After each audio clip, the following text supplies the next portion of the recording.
So hello guys, I am और civil take talk. तो कैसे हैं आप लोग?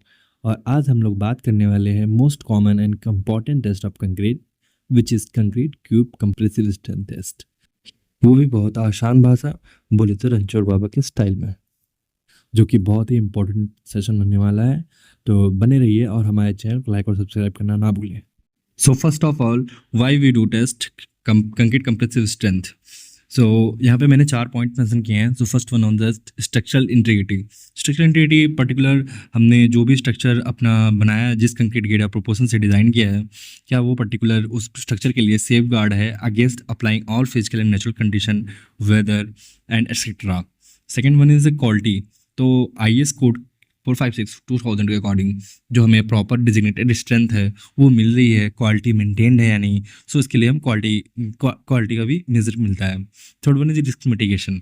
सो particular risk mitigation is during this test, अगर हमारा क्यूब स्पेसिमेन पास होता है successfully, then we can overcome all future upcoming risk like any type of failures, rectification, liabilities, and future project delays.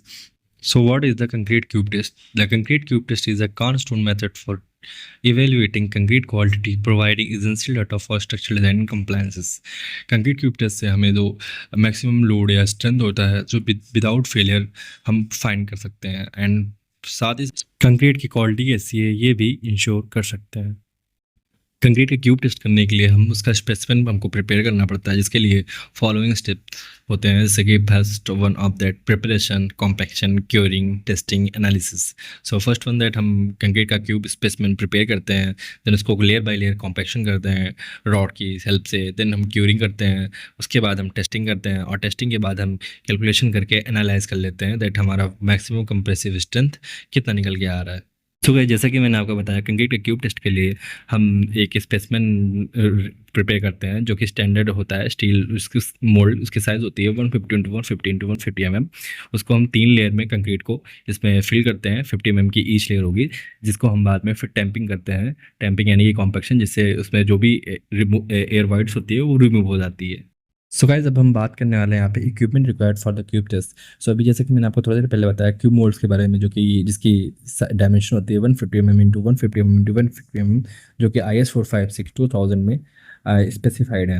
And second thing, tamping rod, जिससे हम tamping करते हैं, एक 16 mm diameter की और 6 mm length की स्टील रॉड होती है, जिससे हम 15-15 बार तीन लेयर में 50-50 mm की हम इसको कॉम्पैक्ट करते हैं। तो क्यूब स्पेसिमेन के प्रिपेयर होने के बाद हम इसकी क्योरिंग के लिए एक वाटर टैंक की मैनेजमेंट करके रखते हैं, जिसमें हम एक प्रॉपर एटमॉस्फेयर या टेम्परेचर मेंटेन करके रखते हैं, जो कि 27 +- 2 डिग्री सेल्सियस होती है, जिससे हम वाटर से क्योरिंग करते हैं इस क्यूब की।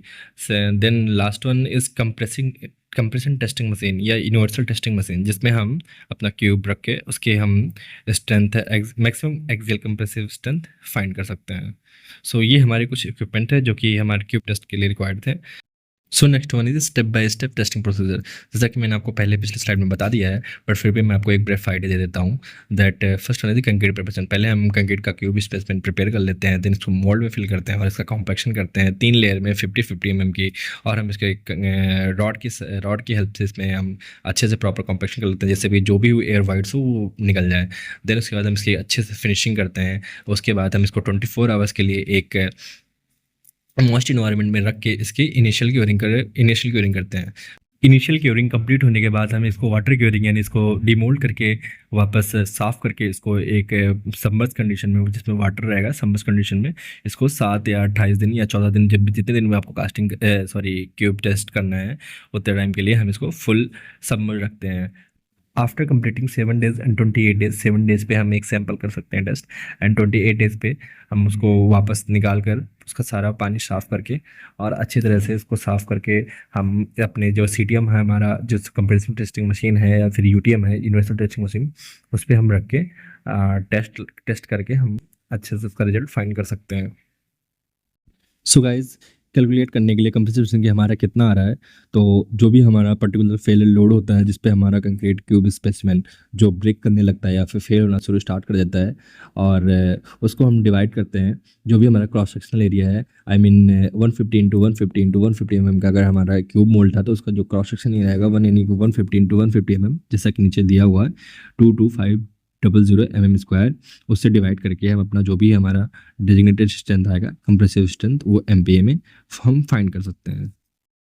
सो गाइस यहाँ पे एक एनिमेशन की हेल्प से मैंने आपको समझाने की कोशिश करी है कि ग्रेजुअल लोडिंग लगाएंगे हम अपने क्यूब स्पेसिमेन पर तब तक जब तक कि एक कोई भी क्रैक्स फॉर्म ना हो जाए। एंड उस जब क्रैक फॉर्म होने से पहले जो भी मैक्सिमम लोड होगा उसको अगर हम एरिया से डिवाइड कर देंगे तो हमारा मैक्सिमम कंप्रेसिव स्ट्रेंथ निकल के आ जाएगा। सो गाइज जैसा कि ये हमारी लास्ट स्लाइड है जिसमें मेंशन किया हुआ है फैक्टर्स इन्फ्लुएंसिंग टेस्ट रिजल्ट्स। सो हमारे पास मल्टीपल फैक्टर्स हैं जो कि हमारे कंक्रीट क्यूब के स्पेसिमेन को या कंक्रीट के स्ट्रेंथ को अफेक्ट करते हैं। जैसे कि फर्स्ट वाटर सीमेंट रेशियो जिसे हम एब्राम्स लॉ भी कहते हैं। सो वाटर पर सीमेंट रेशियो हम जितना जितना लोअर वाटर सीमेंट होगा जनरली वो उतना हाई स्ट्रेंथ देगा, एंड जितना हायर वाटर सीमेंट रेशियो होगा वो उतना लो स्ट्रेंथ देगा। Second one is material quality. जो भी हमारी मटेरियल क्वालिटी है सीमेंट की, एग्रीगेट की, एज लाइक जैसे अगर हमारा एग्रीगेट छोटे साइज़ का है तो उसकी हमारी वर्केबिलिटी कम होगी, तो वर्केबिलिटी कम होगी तो स्ट्रेंथ अच्छी मिलेगी। और अगर हमारा एग्रीगेट बड़े साइज़ का या फिर एंगुलर या फिर फ्लैकी है तो वर्केबिलिटी ज़्यादा होगी, वर्केबिलिटी ज़्यादा होगी तो हमारी स्ट्रेंथ डिक्रीज होगी। Third one is effective compaction. अगर हम इफेक्टिवली कॉम्पैक्ट नहीं करते हैं तो उसमें एयर वाइड्स बने रह जाते हैं। सो एयर वाइड बने रहने के नाते जिसमें हमारी वर्केबिलिटी बढ़ जाएगी और वर्केबिलिटी बढ़ने से हमारी कंक्रीट की क्यूब स्ट्रेंथ कम हो जाती है। Next one is curing condition. Curing condition भी जितना हमारी क्योरिंग की कंडीशन अच्छी होगी या फिर जितना हम उसको क्योर करके रखेंगे अपने क्यूब